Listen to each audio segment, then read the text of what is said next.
IDFM 98 de la bande FM, au-delà du miroir ce soir, avec un moine bénédictin qui a été prêtre de paroisse, Maurice Belleau. Il a été exorciste officiel de l'Église catholique en Île-de-France. Nommé par le cardinal Lustiger en 1994, il a exercé cette mission d'exorciste jusqu'en 2008 à l'accueil Saint-Irénée dans le 6e arrondissement. Il est accompagné d'Alberto Velasco, qui est psychiatre et psychanalyste, praticien hospitalier à l'hôpital Sainte-Anne.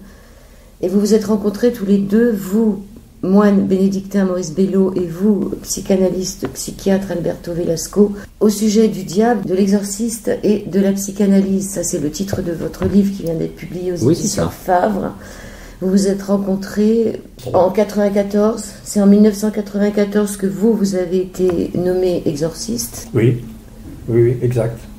Et c'est c'est très peu de temps après que vous avez rencontré Alberto Velasco. Après, j'ai cherché à joindre quelqu'un du monde psychiatrique. Donc, on récapitule, en 1994, je suis nommé exorciste. Vous êtes nommé exorciste par le cardinal Lustiger. Et vous lui répondez, quand il vous propose, vous attendez 48 heures avant de dire OK, mais vous lui répondez. Ça existe encore, ce truc-là, oui. Ouais. Et qu'est-ce qu'il vous dit quand vous lui dites ça? Je ne sais plus ce qu'il m'a raconté, effectivement. Mais il me dit oui, c'est un service officiel de l'Église catholique qui continue à perdurer. Voilà. Il y en a un par diocèse. Donc j'aimerais que ce soit toi qui sois l'exorciste du diocèse de Paris.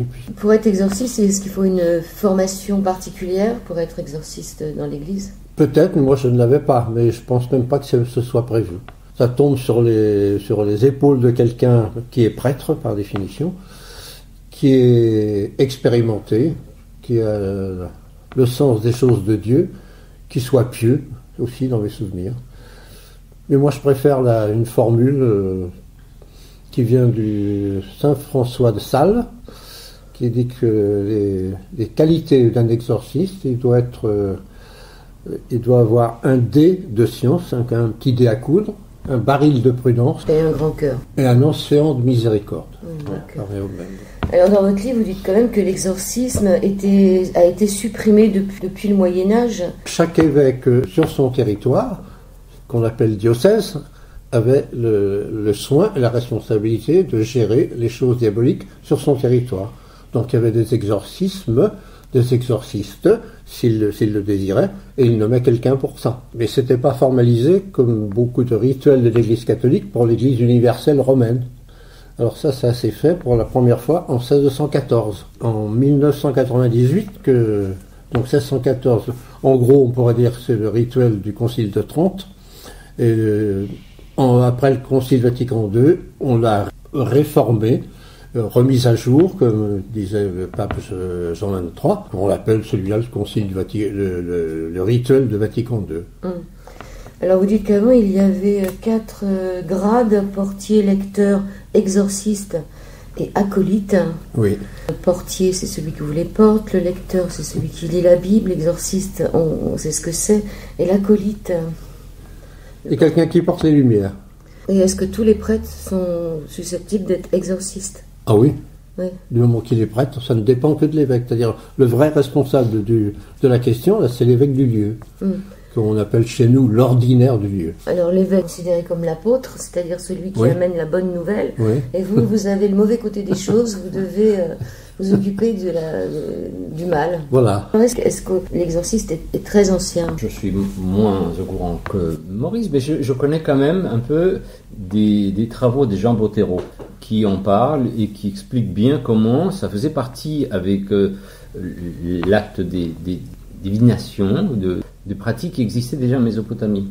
Donc c'était des pratiques qui n'avaient pas le même caractère que les pratiques de l'Église catholique. C'était des gens qui n'étaient pas spécialement... Il y avait une formation déjà pour être exorciste, et dans cette formation, il n'y avait pas forcément un lien avec la religion. C'était une fonction sociale. Et ça pouvait permettre, peut-être on peut faire un peu le lien avec ce qu'ils font aujourd'hui certains marabouts, c'est de s'autoriser à faire des actes plutôt magiques que miraculeux, parce que la notion de miracle n'existait pas, et ça pouvait prétendre accompagner les gens dans leur quotidien.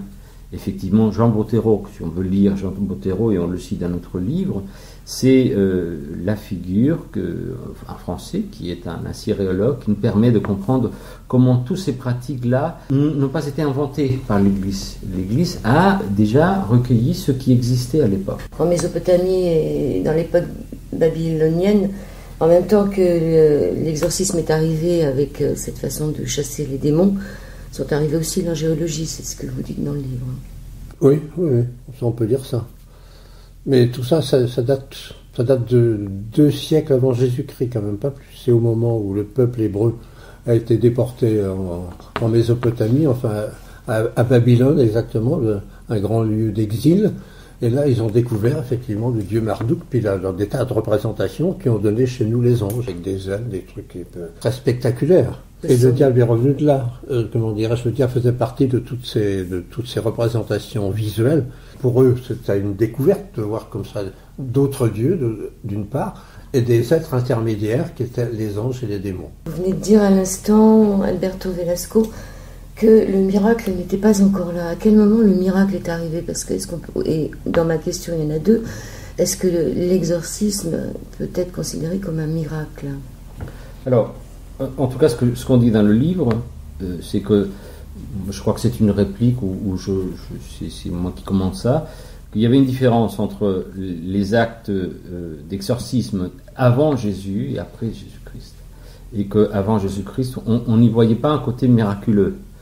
On voyait un côté plus magique. Et que cet acte-là est devenu miraculeux parce que justement, c'est Jésus-Christ qui les a prononcés. Je te laisse la parole, Maurice. Est-ce que je me trompe? Je pense pas, non. C'est-à-dire, c'est l'interprétation qui a changé. À l'époque du Christ, en tout cas, là où il y a eu dans l'Évangile, comme vous savez, là, beaucoup d'exorcismes faits par Jésus en personne, c'était selon la croyance de ce moment-là, dans les premiers siècles de notre ère, que chaque maladie, quelle qu'elle soit, était imputable à un esprit. Alors la maladie, c'était en général, c'était les muets, les sourds, les aveugles, les estropiés, et les lépreux, en majorité, qui était la grosse maladie de l'époque. Alors l'astuce ou la croyance, c'était si je fais sortir de la personne qui a ce mal, définir l'esprit de ce mal, elle est guérie, organiquement. Alors c'est ce qu'a fait Jésus-Christ. Alors, mais à ma connaissance, on n'appelait pas ça miracle. Le miracle, c'est plutôt du genre la multiplication des pains, changer l'eau en vin. Ça, c'était une guérison. D'accord. D'où le nom qu'on a donné à Jésus pendant un certain temps, c'est un gigantesque thérapeute, ou un thérapeute incroyable. On va avancer un peu dans le temps, on est en 1634, parlez-nous du curé de Loudun. Ah, c'était Urbain, le pauvre Urbain. Qui s'est fait brûler vif. Urbain Grandier, oui. Qui s'est fait brûler vif. Oui. Ça parce qu'il a été accusé par une religieuse d'un couvent des Ursulines de Loudun, où il y avait un gros couvent, dont la supérieure s'appelait Mère Jeanne des Anges. Alors il y avait des phénomènes bizarres, comment dirais-je, dans sa communauté féminine. Il était très beau, ce monsieur, Urbain Grandier était très beau, donc elle devait être, j'imagine, un peu amoureuse de lui, quoique on sait historiquement qu'ils ne se sont jamais rencontrés. C'est-à-dire, elle l'a fantasmé sur cet homme, ça, c'est ma vision des choses, et puis tous les trucs qui arrivaient dans sa communauté de femmes, elle les a imputés à l'influence que Urbain Grandier faisait peser sur ses filles. Donc il a été déclaré comme le sorcier des religieuses qui les envoûtait et qui les rendait possédés par le diable. Alors elle se mettait à poil devant son sacrement, elle faisait des danses extraordinaires ou lubriques, enfin, elle fichait un pagaille par contre. C'était le spectacle de l'époque. Et comme à l'époque les exorcismes avaient lieu en public dans l'église, eh ben, je sais pas le rythme, là, disons tous les mois, on allait voir la séance d'exorcisme au diocèse de Loudun, qui était pratiquée là par le père Joseph, un grand copain de Richelieu, le père Tranquille, le père Lactance, enfin des noms assez bizarres, quoi. Alors plus il y avait mais c'était leur vrai nom. Alors plus il y avait d'exorcismes et plus il y avait de spectacles, puisque les gens venaient, plus les crises des religieuses étaient spectaculaires et visibles et voyantes, donc attiraient du monde. Donc c'est un espèce de cercle vicieux. Et en plus, le fait d'avoir réussi à exorciser quelqu'un la rendait un objet digne d'être exposé. Donc vous imaginez bien quelle pouvait être la suite logique, non seulement pour cette femme, mais pour les autres femmes. On devenait un trophée qu'on exposait en disant voilà, j'ai été celle qui a réussi à échapper grâce aux forces libérées du mal. Donc il y avait quelque chose assez troublant. Le paradoxe, c'est que c'est pas le père Urbain Grandier, donc le curé local, qui venait faire ses exorcismes. C'était des gens envoyés par Rome à l'époque, par Paris, dans la mouvance de Richelieu, qui étaient des pères capucins, franciscains, enfin des religieux, qui donc eux ne connaissaient pas le territoire, ne connaissaient pas le terroir, mais qui avaient la réputation d'être plus forts. Et puis comme ça ne marchait pas du tout, et que c'était la pagaille, un jour ils sont tous repris dans cette affaire, ils sont remballés, et à la place on a nommé un petit père jésuite qui est peu connu, mais qui était un grand mystique, Jean-Joseph Surin. Un petit jésuite qui lui n'était pas costaud, parce qu'à l'époque, pour être exorciste, il fallait être un colosse, pour lutter contre toutes les forces démoniaques. Donc c'était un petit mec tout maigre. Il s'est dit, moi j'ai jamais réussi à faire ça. Donc au lieu de faire des séances, lui il s'est contenté d'aller discuter avec la prieure, Mère Jeanne des Anges. Et puis comme par hasard, les séances se sont arrêtées, Mère Jeanne des Anges s'est trouvée apaisée, et tout le phénomène s'est éteint par un dialogue entre le religieux et cette religieuse. En tous les cas, Urbain Gauthier, lui, il s'est éteint aussi dans les flammes. Grandier, il s'est éteint dans les flammes. Oui. L'Inquisition, ça serait comme un Dieu juste qui peut se venger. Un Dieu juste qui peut se venger, c'est-à-dire un Dieu qui peut estimer, qui peut... Enfin, les inquisiteurs se vengeaient quand même sur le diable. Ils ne faisaient pas de cadeaux, oui. C'est Jean Delumeau qui cite cette phrase, et on l'a reprise de là, dans son livre « La peur en Occident », qui est un livre vraiment essentiel pour comprendre un peu ce que c'était que le Moyen-Âge et comment on vivait à une époque où la peur primait, régnait partout, avec les découvertes qui venaient d'être mises à jour des terres qui n'existaient pas dans la cartographie de l'époque en Europe, et ce qu'on explique dans le livre, qui est comment Jean Delumeau dit que dans ce moment crucial de la société, pas simplement de l'Église, certaines phrases, certaines propositions, comme celle du purgatoire, me semble-t-il même, ont été tirées de certains passages de la Bible, et qu'on peut extirper aussi des phrases. Je ne sais pas si cette phrase-là de Jean Delumeau est tirée de la Bible, mais en tout cas, il dit que ça, c'est ce qui a inspiré les inquisiteurs. De dire, plus le Malleus Maleficorum. Oui, c'est évidemment. Dans l'écriture du Malleus, il y a quelque chose qui a pu inspirer cette radicalité dans l'écriture, parce que c'est une écriture radicale. C'est vraiment assez incroyable de lire ce qu'on lit, mais que ça vient de cette phrase-là que vous avez citée effectivement de Jean Delumeau, que Dieu est un... C'était la conception de Dieu étant tout-puissant, donc s'il y avait du bien qui arrivait quelque part, ça ne pouvait venir que de lui, et s'il y avait du mal, alors là, ils ont eu de la peine à se dire, mais Dieu ne peut pas vouloir le mal. Donc on lui a inventé une espèce de contre-image, appelée le diable, pour que Dieu ne soit pas responsable du mal. Alors que dans la Bible antérieure, avant cette arrivée du diable, là, qui date quand même que des deux premiers siècles avant Jésus-Christ, Dieu était responsable de tout, du bien et du mal. Alors en ce sens-là, pas de vengeance, quoique c'est écrit dans la Bible et dans les psaumes, un Dieu de vengeance. Oui, ça dépend du Testament, peut-être. Un Dieu vengeur. Alors tout ça a été remanié et repensé par le Nouveau Testament beaucoup. L'Ancien Testament, c'était un grand classique. Dès que le peuple d'Israël faisait une faute, il recevait un coup. On reviendra sur l'Inquisition et le Malleus Maleficarum, parce que il est beaucoup question de sexualité. On va en parler un peu plus tard, surtout avec vous, en tant que psychiatre. Tout à l'heure, Maurice Bello, vous avez parlé au rituel religieux qui était un peu comme si on allait au théâtre. Mais aujourd'hui encore, dans certaines émissions de télé, il vous est arrivé une fois de voir une émission de télé où le prêtre donnait des coups de crucifix donc c'est toujours un spectacle. Pour fidéliser, ou plutôt pour enchaîner les fidèles à la chaîne. J'aime bien votre humour. Oui, on peut voir ça comme ça. Mais ça, c'est effectivement une émission que j'ai vue un jour qui m'a un peu scandalisé. J'ai essayé de joindre la journaliste qui avait fait cette émission.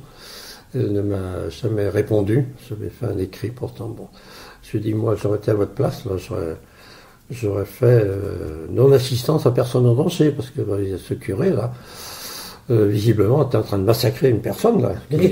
C'était des vrais coups, c'était épouvantable. Dans une église, en plus.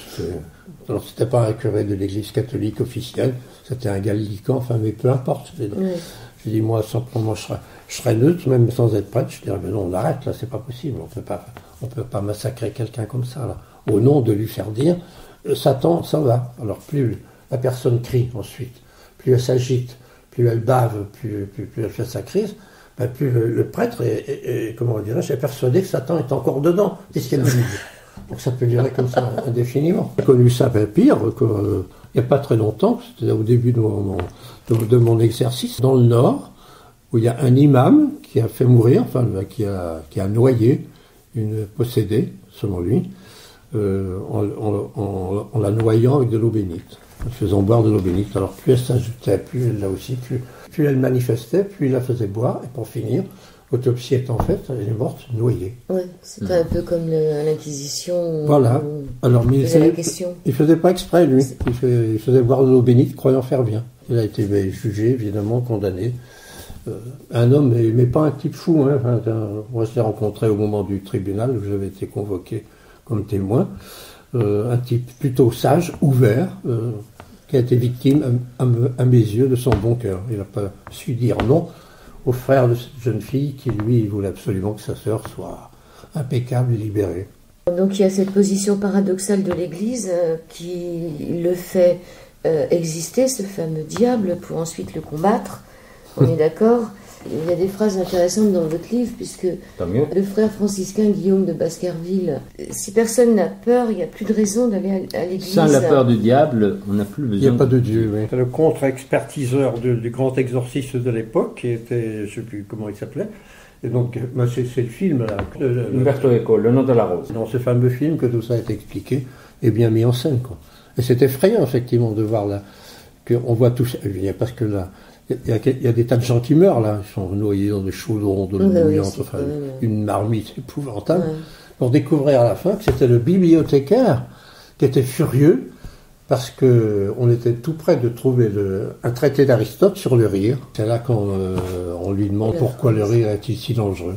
À la page 32, et le vieux moine lui répond « Parce que le rire tue la peur, or, sans la peur, il n'y a pas de foi, et sans la peur du diable, il n'y a plus besoin de Dieu. Voilà. » Alors, puisqu'on parle de film, qu'est-ce que vous pensez du film L'Exorciste ?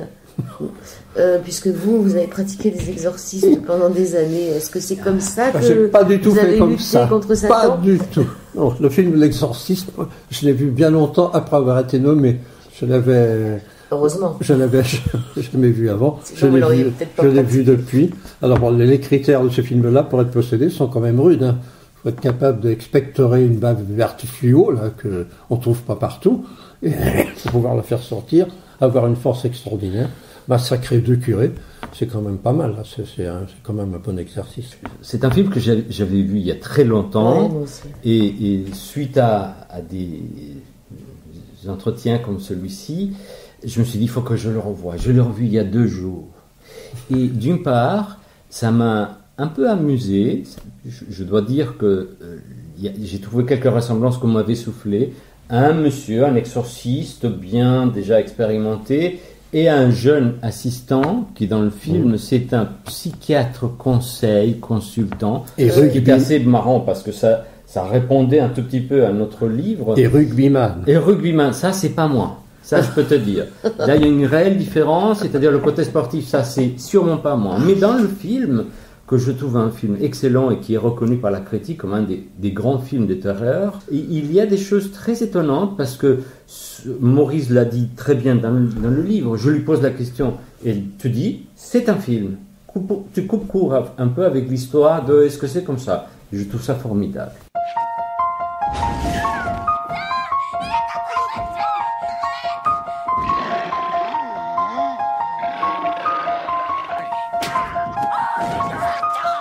Il y a eu un sondage qui a été fait il y a quelques années à la question Que pensez-vous de l'existence du diable?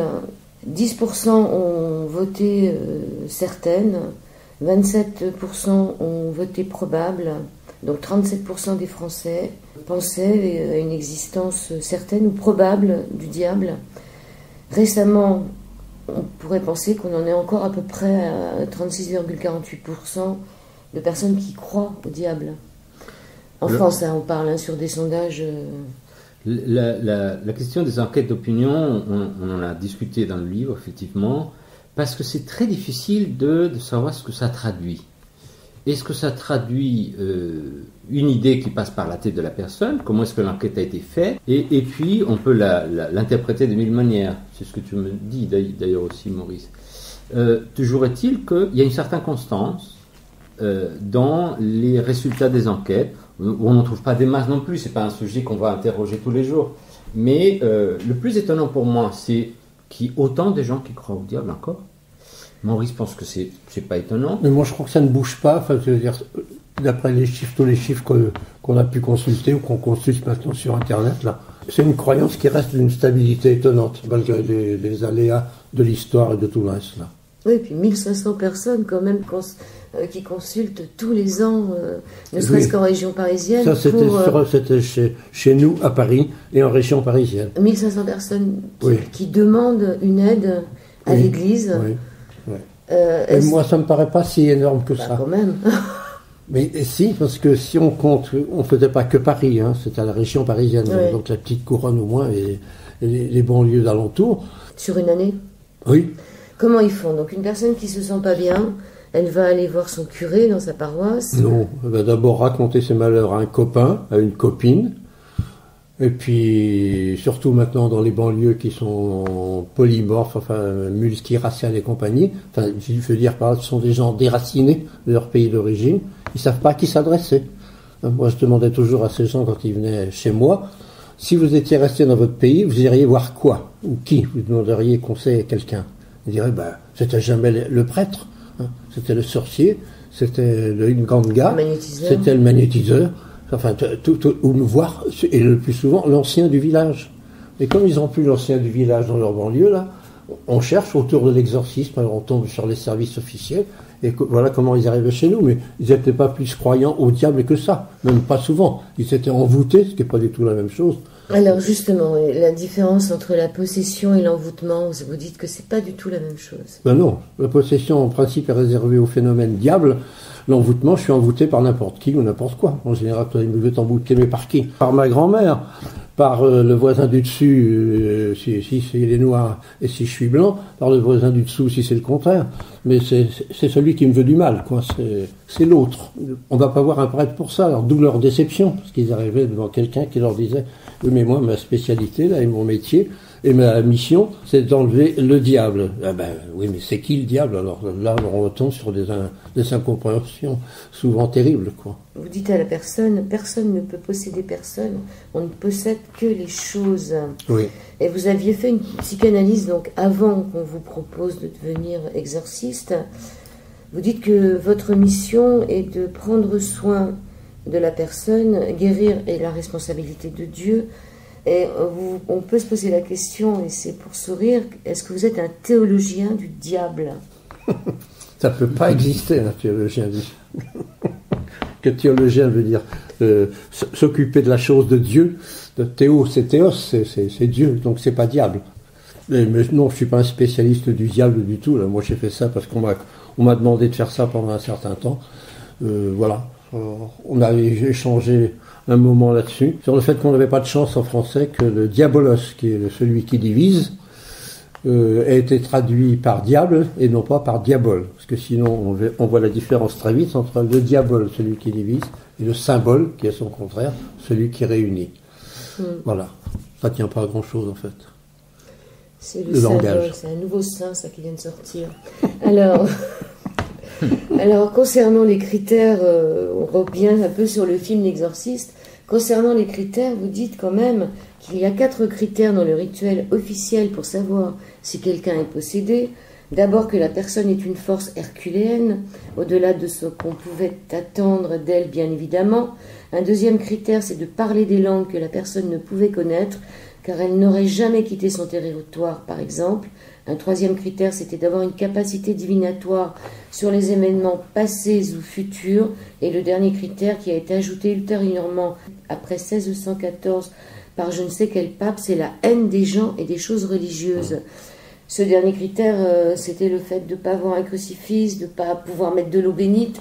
Est-ce que ça, dans vos exorcismes, vous avez essayé d'appliquer un de ces critères, ou est-ce que vous avez vu des gens qui parlaient des langues? Non, jamais. Non, jamais. Et j'ai jamais vu non plus de gens ayant la haine des choses ou des gens religieux. Et par contre, qui tremblotaient, Puisqu'ils étaient reçus dans un lieu religieux, ils étaient reçus par un prêtre. Donc si j'ai la haine de tous les curés, je ne vais pas bien m'adresser à un prêtre pour me sauver, quoi. J'en ai, oui. Vous en avez vu trembler? Oui, bien sûr. Alors ça, justement, on va peut-être arriver sur la psychiatrie. Si vous permettez que je fasse un commentaire sur le film de l'exorciste. En réalité, la finesse de ce film, je reviens encore parce que tu l'as vu il y a 48 heures. Que je l'ai vu il y a 48 heures, effectivement.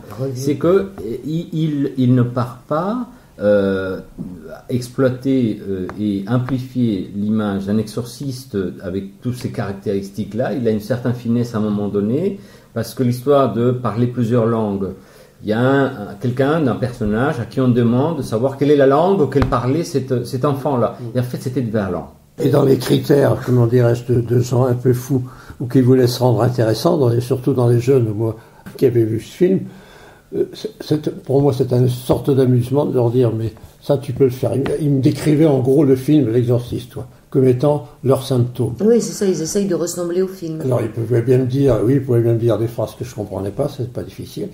Puis là, je me souviens d'un à qui j'ai dit, mais tu peux me faire aussi le coup de la bave fluo verte qui sort, là. Il dit, ah non, ça, je peux pas. Alors, je dis, bon. Alors, on va peut-être donner un peu la parole à Alberto Velasco en ce qui concerne les psychanalystes. Freud, par exemple, qui avait traité ses propres démons, tout du moins, qui parlait de descente aux enfers. Oui. Quel était son rapport, justement, à aux démons? Alors, ce qui est étonnant dans toute cette collaboration qu'on raconte dans le livre, c'est comment est-ce que j'ai compris qu'il y avait quelque chose d'important à faire à l'accueil Saint-Irénée ensemble. Parce que c'était étonnant. Mes amis me disaient, mais qu'est-ce que tu vas faire là-dedans? La psychiatrie, la psychanalyse n'a rien à faire là-dedans. Au contraire, je me suis intéressé et relu les textes de Freud sous un autre angle, et on voit bien comment Freud n'a pas cessé de parler du diable tout au long de son œuvre. Ça, c'est un des premiers renseignements que j'ai tiré des lectures renouvelées de l'œuvre de Freud, parce que Freud, en fait, ne s'est pas privé de regarder non seulement ses patients, mais regarder aussi l'histoire, l'art, la littérature, la religion, et observer, essayer de découvrir et de mettre en forme, avec d'autres mots, ce qu'on avait vu jusqu'alors et qualifié jusqu'alors d'autres mots, comme le mot diable.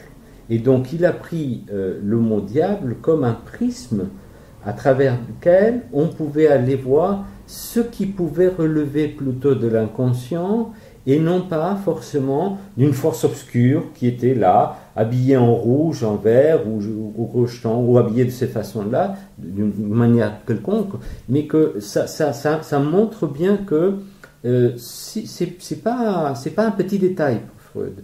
D'ailleurs, c'est assez étonnant comment il cite des vers entiers de Faust, par exemple, qui a produit une fascination chez lui, et qui est capable de sortir comme ça au milieu d'un texte un vers de Faust, une réplique de Méphisto, parce qu'il avait autant, je crois qu'il était autant séduit par l'un que par l'autre, avec donc une production énorme sur le plan de la psychanalyse. Et donc c'est ça qui aussi m'a inspiré pour rester travailler avec Maurice Belot aussi longtemps, parce que ce livre-là est le fruit effectivement d'une collaboration longue. C'est ça qu'on pourrait peut-être ajouter. Ce n'est pas simplement qu'un jour on s'est dit tiens on va parler de ça, qu'on a commencé à travailler très longtemps, et que la lecture, la mienne, je ne suis pas un homme qui a la même connaissance biblique de Maurice Belot, loin de là. Il m'a indiqué certains passages intéressants et je suis allé les lire, mais ça vient plutôt de ces deux points de vue-là. Moins c'est Freud, la psychanalyse, Lacan, etc. Lacan, parce qu'il y a plein d'autres ensuite psychanalystes Charcot, qui se sont intéressés, Oui. du temps de Freud lui-même. Alors, on va rester sur Freud. Donc, est-ce que vous ne pensez pas que Freud, quand même, s'intéressait beaucoup à la sexualité? Donc, il dit que le diable, c'est un peu notre inconscient. Oui, alors, il le dit de différentes manières, et ça peut venir à dire ça. Oui, la sexualité est une des choses qui sont effectivement, qui structurent un peu la pensée inconsciente, et que Freud n'a pas cessé d'essayer de trouver les finesses et les différentes facettes de l'inconscient, dont une c'est celle-ci effectivement, fondamentale, les pulsions avec des habits différentes. Mais arriver à dire le diable est inconscient, il l'a dit de 1000 manières. Et il n'y a pas longtemps, je disais, Freud n'a pas dit le diable est l'inconscient c'est le diable, il a dit de différentes manières. Ce que je voulais dire, c'est que ce n'est pas un équivalent immédiat linéaire. Il a d'abord parlé de la contre-volonté, ce qui empêche une personne de faire ce qu'il veut et fait exactement le contraire. Et il lui donne un adjectif que je trouve fondamental, parce qu'il ne dit pas c'est le diable, il dit c'est diabolique. Et ça change, c'est pas la même chose. C'est comme si... Mais il ne fait pas du diable une personne. Non, mais évidemment, dans l'œuvre de Freud, on voit aussi des moments où il dit oui, ça c'est le substitut du père. Bon, vous avez parlé un peu de Charcot et de l'hystérie. L'hystérie, c'est un peu comme un symbole de possession. C'est l'hystérie qui se remet dans tous les sens. Charcot, c'est la même époque que Freud. On n'a plus, je pense, dans les hôpitaux de ces femmes qui se trémoussent. Est-ce que ce n'était pas un phénomène de société aussi Alors, on peut dire qu'effectivement, il y a une espèce de plasticité des symptômes. Charcot était un maître de la psychiatrie française, qui était connu en Europe, et Freud a voulu venir se former auprès de lui. C'est dire à quel point c'est un homme qui avait vraiment produit des avancées majeures, y compris dans la compréhension de ce que c'était que les phénomènes de possession. Donc ça, c'est important à et dire. sur des phénomènes proches de ce qu'on parlait tout à l'heure, des religieuses religieuses de Luna. Ouais. C'est même une crise, surtout en public. Tout à fait. Parce que plus il y a de spectateurs, plus il y a de spectacles. Oui, on va parler de la jouissance après, puisqu'on va y arriver. Mais c'est vrai que, du coup, Charcot lui-même, par exemple, ce que tu dis a raison, tu as raison quand tu le rappelles, s'est intéressé au passé aussi.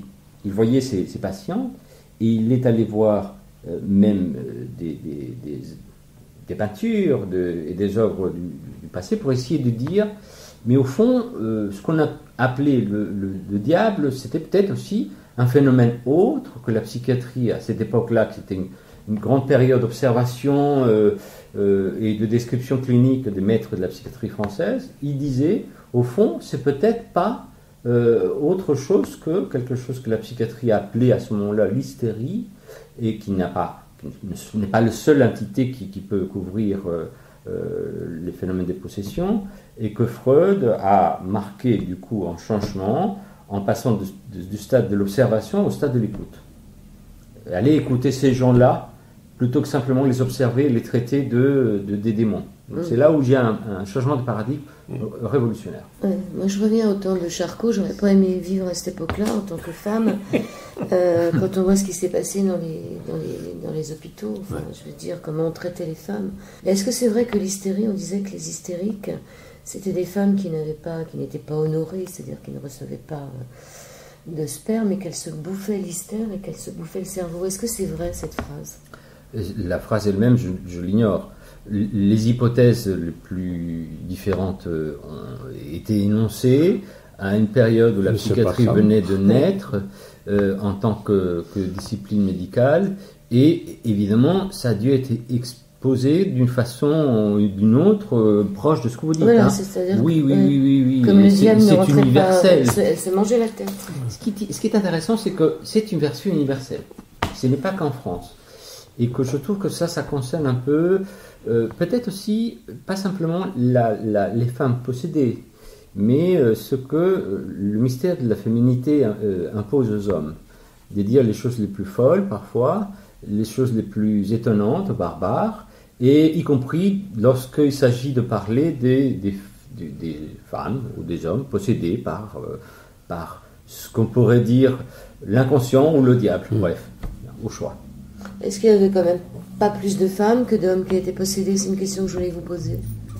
Posséder, je ne sais pas, mais enfin, dans ceux qui venaient nous voir, oui, il y avait 2 tiers de femmes pour un tiers d'hommes. On est d'accord. Sur les 1500 personnes. Là, ouais. Et vous expliquez ça comment? Je me méfie maintenant de la réponse que je faisais la dernière fois où j'en ai parlé, en disant j'explique ça parce que l'hystérie, ça vient du mot utérus. Oui, c'est ça, tout à fait. C'est-à-dire, on se complète. Alors, j'ai dit ça un jour dans une petite assemblée sympathique. Et puis alors, toutes les femmes se sont dit, oh là là, encore nous. Ouais. Mais je crois quand même qu'il y a une part de ça, quoi. Il y a un organe favorable aux crises d'hystérie qui est l'utérus que nous, pauvres hommes, n'avons pas. Donc vous n'êtes pas hystérique. Mais on va justement, ça va nous amener sur la jouissance, puisqu'il y a quand même cette question de jouissance dans la possession. Qui peut en parler? Le prêtre ou le psychanalyste?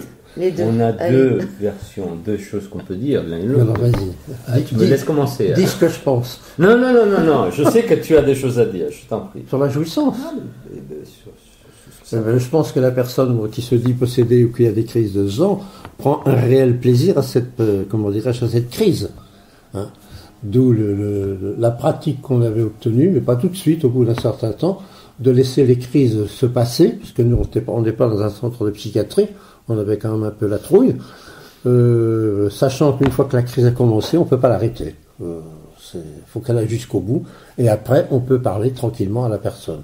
Mais la crise, c'est une espèce de processus, là où je ne peux pas bien dire, qui prend tout le corps, les organes, etc. Et la personne qui arrive comme ça, alors nous, notre expérience était relativement simple, en ce sens qu'il y avait une formule magique pour déclencher une crise, il suffisait de dire à quelqu'un « Vade retro Satanas ». Qui veut dire « Qui veut dire, voilà. Que c'est la formule que tout le monde attend quand on va voir un exorciste. Et là, ça déclenche. Voilà, alors ça nous servait d'élément déclencheur pour savoir si vraiment ça marchait ou pas. Mais c'était quand même... Et des fois, ça marchait pas quand même. Quasiment, si. Toujours. Oh, pas toujours, mais quand même très souvent. Et vous pensez que ça marchait parce que la personne attendait que vous formuliez cette formule pour pouvoir déclencher le diable. Vous ne pensez pas que finalement, c'était le diable qui était à l'intérieur? Non. Et puis on voyait bien, une fois que la crise était passée, la personne était tout à fait normale. Mais c'est normal, puisque vous aviez chassé le démon. Je lui ai jamais dit que c'était le démon. Pour moi, le démon est quelqu'un qu'on peut maîtriser, il existe, etc. Mais bon, c'est un autre portée. On a chacun son démon, quoi.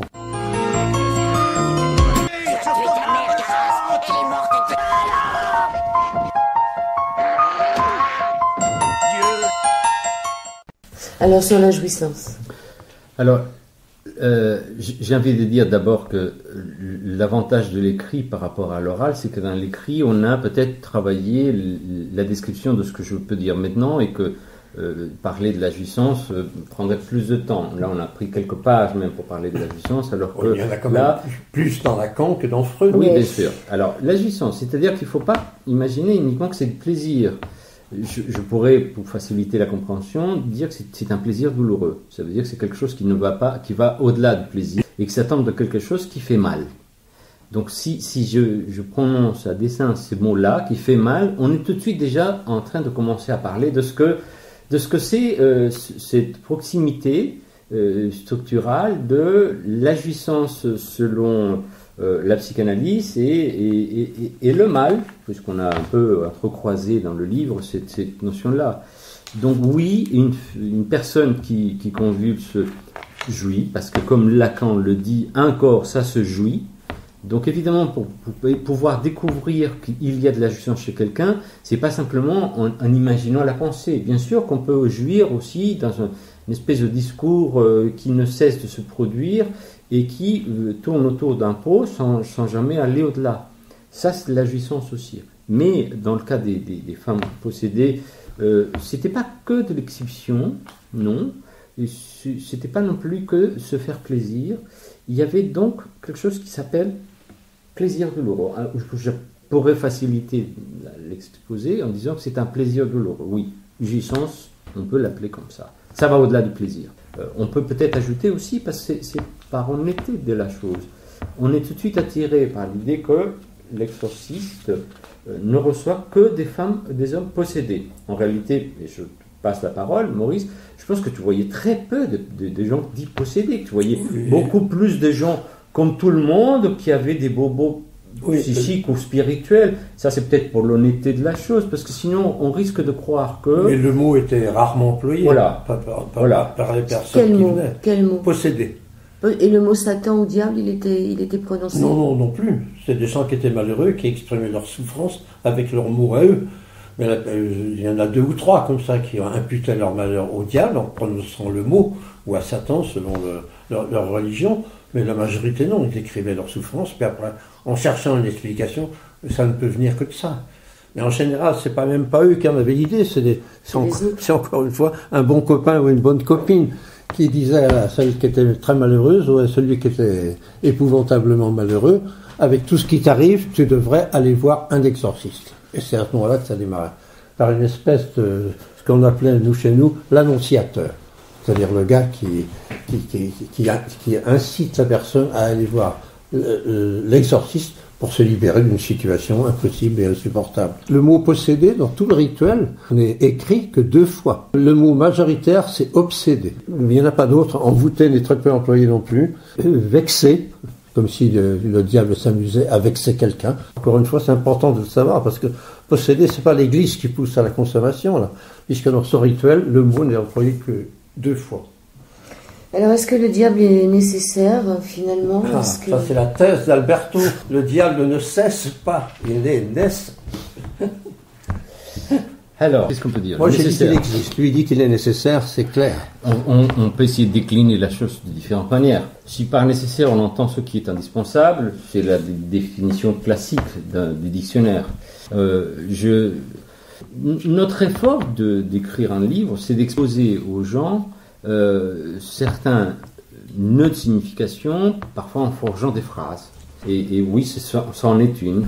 Nécessaire parce qu'il est indispensable au sens de... on le voit bien, s'il est toujours là depuis plus de 3000 ans, sous différents noms, formes, etc., c'est qu'il doit bien avoir une certaine fonction. Et que cette fonction, et ça fait partie des choses qui m'ont étonné quand je suis arrivé à l'accueil Saint-Irénée, invité par Maurice. Comment est-ce possible que ce machin-là ait pu voyager à travers le temps? Immédiatement, je me suis dit, l'inconscient est là-dedans, premièrement. C'est-à-dire que ça ne peut pas se véhiculer sans quelque chose qui soit un besoin psychique. Bon, ça, c'est un autre aspect du nécessaire. Troisièmement, je le relie aussi un peu à la nécessité d'expliquer, disons, le dogme d'une religion monothéiste, lorsqu'elle doit repartir la partie noble, bonne, protectrice, amour du côté de Dieu. Et qu'est-ce qu'on fait de l'autre côté avec ce qui est ignoble, mauvais, affreux de l'être humain?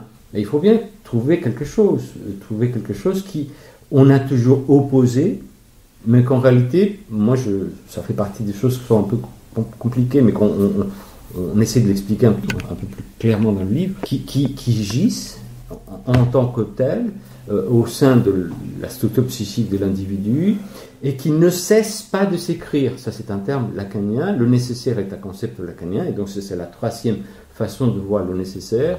C'est quelque chose qui ne cesse pas de s'écrire dans la vie psychique et dans les symptômes de tout être humain, et pas simplement des possédés. C'est pour ça que j'insistais tout à l'heure au fait de dire que nous n'avons pas que travaillé que sur les possédés. Nous avons travaillé sur la notion du diable. Et c'est ce qu'on dit dans le livre, ça ne concerne pas que les possédés. Les possédés, je ne sais pas s'il y en a tant que ça, ou si on en voit tant que ça, mais c'est comment, à partir de l'idée de l'exorciste qui reçoit des possédés, mais qui reçoit aussi des tas de gens malheureux. Et que des gens qui viennent dire « mais c'est pas possible de continuer à faire ça, je suis désolé, j'ai péché ». Alors, au sein de l'Église, on l'appellerait péché, pour un psychanalyste, on n'appellerait pas ça péché. Même si la personne dit « j'ai péché par ceci, cela », je dirais « racontez-moi ce que ça veut dire, ça, péché ». Oui, de même que quand on dit possédé, on est d'accord, mais pas possédé par Satan ou par le diable. Ils sont possédés par des tas de trucs. Comme maintenant, on dit addict. Ils ont une idée fixe Alors, mais maintenant, dans la religiosité courante de maintenant, là, le mot possédé par le diable, à mon avis, c'est une notion qui court pas les rues.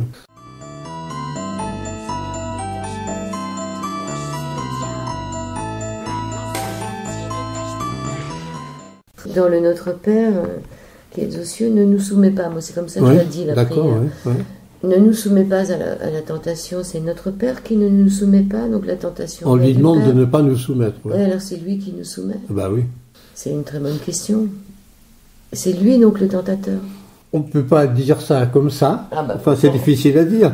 Mais c'est quand même cela à quoi ça revient. C'est-à-dire, je demande à Dieu, le Père, de me faire grâce de cette épreuve qui est la tentation, de cette mise à l'épreuve, d'affronter le mal. On lui demande de nous en préserver. Est-ce qu'on peut croire au diable sans croire à Dieu ou vice-versa? Est-ce qu'on peut croire à Dieu sans croire au diable? C'est vivement déconseillé de croire au diable. C'est très conseillé de croire à Dieu. Si vous vous souvenez, enfin, je ne sais pas à quel âge vous avez été baptisé. Vous ne pouvez pas vous attendre à une autre réponse. Non, mais est-ce qu'il y a des personnes qui croient au diable sans forcément croire en Dieu? Ah oui, ça a été une de mes stupéfactions. Ah bon? Ah oui, chez des gens complètement athées ou incroyants. J'ai vu un jour une dame très sûre d'elle qui m'a dit, puisque le diable existe, Dieu doit bien exister. Donc, actionner le rituel Dieu pour me débarrasser, je ne sais plus ce qu'elle avait d'ailleurs, mais enfin bon. Et ça, c'est une déduction inversée par rapport à ce que oui, vous souhaitez. Absolument. Mais C'est-à-dire que... Voilà. Oui, mais je crois que c'est tout à fait possible. Mais enfin, là aussi, s'il y a des auditeurs qui écoutent, là, pour ceux qui se rappellent de leur baptême, ce qui est rare, parce qu'en gros, on baptise des enfants, donc ils ne se rappellent plus. Mais dans le cas des baptêmes des adultes, enfin, le baptême, c'est-à-dire la croyance en Dieu, Jésus-Christ, l'Église et compagnie, là, et la résurrection, ça commence par une renonciation explicite à Satan, à ses pompes et à ses œuvres. Ah oui, je ne sais pas si dans votre génération vous avez encore ces mots-là, mais je renonce à Satan, à ses pompes et à ses œuvres. C'est-à-dire, c'est pas recommandé du tout de croire à Satan. Donc on demande même de croire en Dieu en éliminant Satan d'abord. Pour revenir à la psychanalyse, il y a du désir parce qu'il y a du manque. Alberto Velasco? Je pense que pour désirer, il faut qu'il y ait du manque, oui. Être tenté suppose donc qu'il y a du désir, oui. Et c'est une bonne nouvelle. C'est une bonne nouvelle. Non, mais à donner à ceux qui sont tentés, qui pensent que c'est déjà un péché d'être tentés, non. Alors, ils sont tentés, c'est qu'ils ont encore des envies au moins. C'est très étonnant de la part d'un homme d'église quand même de dire ça. Et mais je connais Maurice Bello et on le voit quand on lit le livre parce que c'est plein d'humour. En tout cas, vous le voyez là. C'est pas de l'humour, ça. C'est pas de l'humour, non, mais c'est une position qui est très éclairée, qui est la tienne, qui te permet de dire des choses pareilles. Ça, on l'entend pas chez tous les hommes d'église. Beaucoup d'hommes d'église gagneraient, à mon avis, à rencontrer plus souvent des souffrants. On a bien vu, donc, et c'est tout au long de nos échanges, ça fait 21 ans quand même qu'on se connaît, que tu as cette facilité de parole, mais j'entends aussi quelque chose d'autre qui m'étonne, c'est, tu dis, il faut bien que les prêtres rencontrent la souffrance humaine. Que ça veut dire que parfois, les hommes d'église n'entendent pas ce que la personne dit et qui sont plutôt prêts à suivre un canon, le dogme, plutôt que d'entendre l'être humain qui est devant lui en train de lui raconter un peu le drame humain qu'il souffre, donc qu'il vit. Et moi, je suis prêtre, je rencontre, j'ai devant moi une personne dont ça se voit, elle souffrait épouvantablement, d'ailleurs elle le dit. Le gars du Vatican, lui, là-haut, lui, il va voir ça sur un rapport que moi je vais lui écrire, mais c'est pas du tout la même chose d'être en face d'une personne souffrante que d'être en face d'un papier qui vous raconte qu'il y a des gens qui souffrent. Ça fait pas bouger les mêmes tripes. Une phrase de Pape François qui disait se détourner de l'amertume du diable. Vous prenez cette phrase comment? Je la prends au sens littéral, moi. Le diable, c'est quelque chose qui ne peut que vous rendre amer. C'est-à-dire donner un mauvais goût dans la bouche, là. C'est un peu de sucre ferait du bien. Donc ça prouve que pour le pape François, le diable existe? Ah oui, sûrement. Pour moi aussi, hein. C'est l'usage qu'on en fait qui pose question, c'est pas son existence, qui traverse effectivement les siècles. C'est la figuration de toutes les figures, de toutes les imaginations, de tout ce qui est mal, quoi. Quand on veut l'imputer à quelqu'un. Ou c'est ce qui est mal en nous aussi. Aussi. Dans le livre, on le voit. Hein. Absolument. Vous dites que ceux qui demandent l'exorcisme sont des gens qui voudraient être 100% lumineux, Voilà. alors qu'ils ne le sont pas. Et il y a une très très belle phrase. Plus tu avances dans la lumière et plus tu... Oui, si j'ai de la lumière à 80%, je suis un homme heureux. Il ne faut pas viser 100%. Oui, parce que plus tu avances dans la lumière et plus tu découvres que ta part ténébreuse, puisque la lumière Elle éclaire existe. tout entier. Ouais. Donc le diable, ce serait cette part de ténèbres qu'on a en soi. Oui. Enfin, moi, pour moi, oui. Qu'est-ce que vous Oui. en Pour toi, pensez? je ne sais pas. Non, je pense que on n'est pas obligé d'employer les mêmes mots, mais c'est un peu ça. C'est-à-dire, c'est quelque chose qui, encore une fois, je pourrais pas le réduire uniquement à ça, mais on peut parler de cet aspect de la vie psychique de l'être humain qui n'est pas conforme à ce qu'il attend de lui-même et à ce que l'autre attend de lui-même. C'est-à-dire, ça montre bien que l'être humain n'est pas qu'un être angélique. Il peut avoir en lui tout ce qu'il y a de pire. On voit bien ça chez les enfants de 4 ans qui n'ont pas encore passé par des étapes de peinturation qui leur permettent d'apprendre ce que c'est que les limites et comment ils sont prêts à aller arracher l'objet de l'autre, à mordre le nez pour jouir un plaisir et jouir de l'autre. Freud, de ce côté-là, est assez pessimiste. Il dit qu'effectivement, l'être humain n'est pas du tout ce qu'il y a de plus beau, simple, sympathique, qui veut du bien et le bien des autres. Donc oui, on peut dire que de ce point de vue-là, il y a une part sombre qu'on peut requalifier.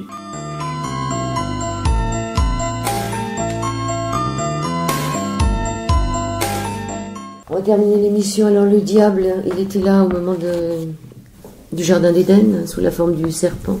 Ah oui, mais le serpent, c'est pas le diable, c'est une figuration qui prouverait plutôt que Adam, il n'a pas fait son boulot. Il aurait pas dû y avoir. Il n'était pas là. Il n'a pas dû y avoir de serpent dans ce truc-là. Il n'était encore pas arrivé. Ben non, c'était Ève.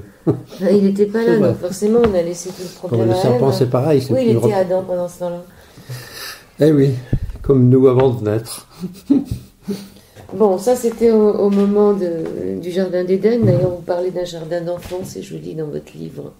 Vous dites que c'était un jardin d'enfants, on était encore trop jeunes pour comprendre l'histoire. Maintenant, où on en est là en 2017 avec...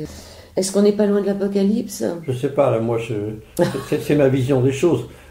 À l'heure actuelle, on peut dire qu'on penche plutôt du côté de l'Apocalypse, enfin dans nos perceptions. Alors l'Apocalypse... Et dans ce qu'on voit vivre. C'est quoi l'Apocalypse? Est-ce que c'est vraiment la lutte du bien et du mal? L'Apocalypse, c'est aussi... Oh non, c'est un livre crypté, là, fait par Saint Jean, enfin, un de ses disciples, à la destination des églises qui, à l'époque, étaient persécutées.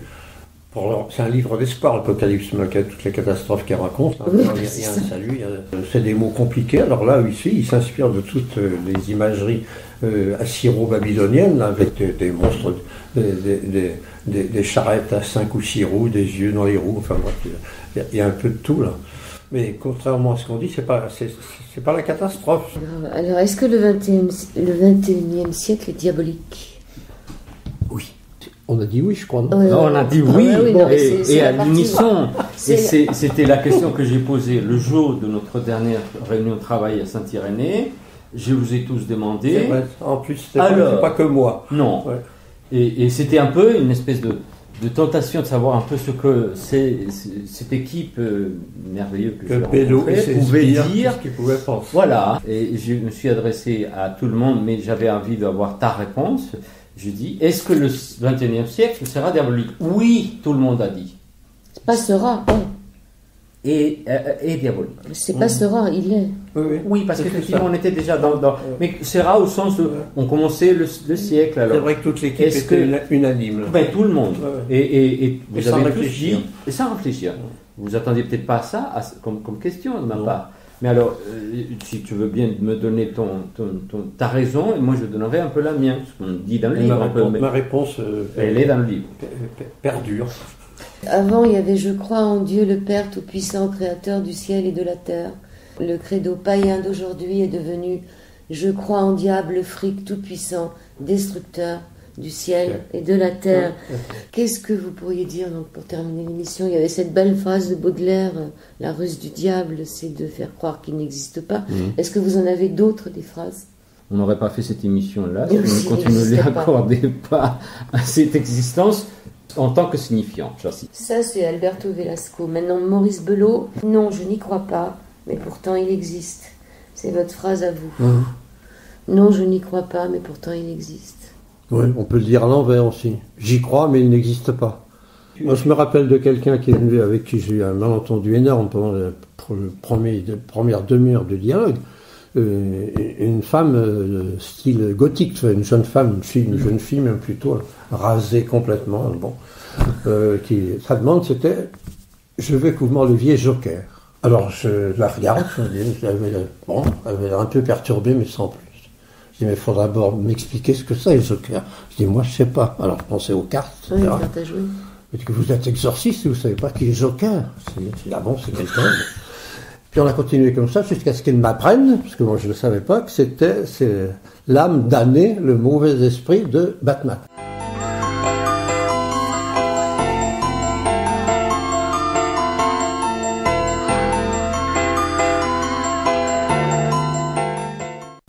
Je veux vous remercier. Je rappelle vos noms, donc Maurice Belot, BA2LOT, Alberto Velasco, le diable exorciste et le psychanalyste.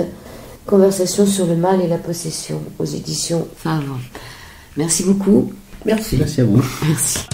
Quand je sortirai de mon corps, comme un papillon, mieux encore, pour m'envoler vers d'autres ciels et découvrir d'autres soleils,